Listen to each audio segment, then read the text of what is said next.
ముఖ్యంగా మోషేయు ఏలియాయు జీవాత్మ కలిగిన వారై మహిమా దేహముతో వారు పరలోకమునకు మేఘారూరులై ఆరోహణమై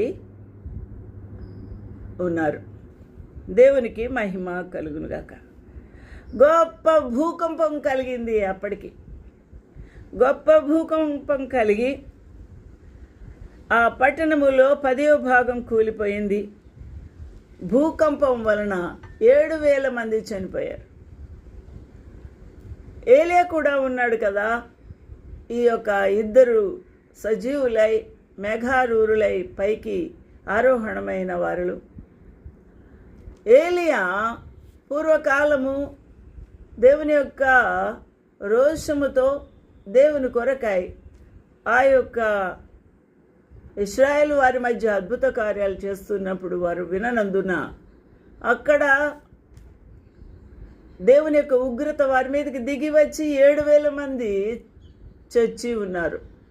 ఇక్కడ కూడా 7,000 మంది చనిపోయి ఉన్నారు భూకంపము వలన. మిగిలిన వారు భయాక్రాంతులై పరలోకపు దేవుని మహిమపరిచారు. కొంతమంది ప్రభు వైపు తిరిగి ఉన్నట్టుగా మనకు అర్థమవుతుంది. దేవునికి మహిమ కలుగునుగా. ఈ రోజున మనము కూలంకషంగా అర్థం చేసుకోవాల్సిన చాలా ప్రాముఖ్యమైన విషయం ఏంటి? ఇక్కడ ఇద్దరు ప్రవక్తలు ప్రభు కొరకై నిలబడ్డారు, ప్రవచించారు. మాట వినలేదు ప్రజలు. అద్భుతాలు చేశారు. ఆకాశమును మూసివేసి ఉన్నారు, నీళ్లను రక్తముగా మార్చి ఉన్నారు, భూమిని ఆయా తెగుళ్లతో బాధలతో బాధించి ఉన్నారు. కరువు భూకంపాలు కలిగాయి. ఈ రోజున ఈ భయంకరమైన పరిస్థితిని మనము గమనిద్దాం. రానున్న కాలంలో ఇశ్రాయేలీయులు యేసు ప్రభువును మెస్సియగా ఆయన వచ్చి ఉన్నాడు, లోకరక్షకుడు అని అంగీకరించినందున వారితో దేవుడు ఈ 7 ఏళ్ల మహాశ్రమల ద్వారా బుద్ధి చెప్పనున్నాడు. విడువబడిన వారు కూడా అందులోనే చేర్చబడతారు.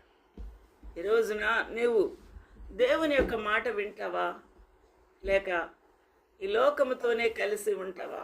ఆలోచన చేద్దాం. ఈ లోకపు పోకడలోనే నువ్వు లోకముతో ఏకమై జీవిస్తావా? భయంకరమైన దేవుని యొక్క ఉగ్రతకు కాలవుతావా? ఆలోచన చేద్దాం. ఈరోజు ఏది కావాలి నీకు తెలుసుకోవాల్సిన వాడు అయి ఉన్నావు. ప్రభు నీతో మాట్లాడునుగాక.